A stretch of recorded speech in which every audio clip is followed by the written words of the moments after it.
Dahil sa mainit na panahon, ang sabi nila ay hindi dapat maglalabas.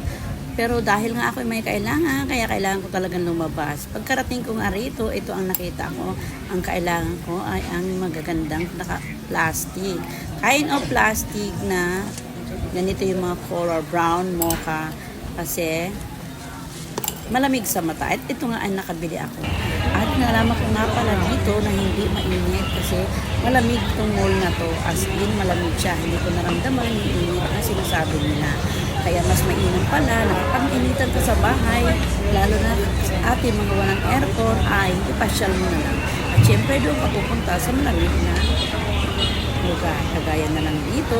Sa Divisoria lang naman ito. Pero malamig talaga ng panahon ng lugar dito. Kaya hindi mo mararamdaman yung init na sinasabi nila. Huwag ka nga lang gumala sa labas. Kaya pinili ko dito sa loob. At nalibang naman ako kasi marami ka talagang pagpipilian. Ayan. Nasa sayo na lang kung ano ang mabibili mo at kung anong gusto mo. At kahit wala ka rin pambili, ay pwede naman mag-window shopping lang. Sa totoo lang, wala naman talaga ako maraming bilihin, kapiranggot lang, char. At ito nga ay dahil naghahanap na naman kami ng solar at sinubukan ko na rin tignan itong mga solar. At ako na rin ay nagkambas kung magkano nga ba ang solar para naman makatipid tayo sa kuryente. Advisable naman pala at mainam din na gumamit tayo ng mga solar. Kaya ito, sa mga naghahanap ng solar dyan, ay dito lang po ito sa may Divisoria 168, makikita ang mga solar na ganito. Marami kang choices, malaki, maliit, at iba-ibang klase. So, ayan guys, sa mga wala pa dyan at kung gusto makatipid sa kuryente, ay try nyo na pong gumamit. At ito nga ay sinadya ko na rin, ang matagal ko na talagang pangarap, yung ganitong mga frame. Ayan. Ito, gustong-gusto ko talaga ito guys. Kaya nga pag ako yumaman, charing, ay gusto ko talaga bumili dito. At ito nga yung mga ganitong wooden style, yung parang at isa pa ito, pag nakita ko talaga ang mga ganito ng mga pan-display ay nakakawala talaga ng stress, ng pagod. Kasi mahilig talaga ako sa mga pan-display na nagagandahan.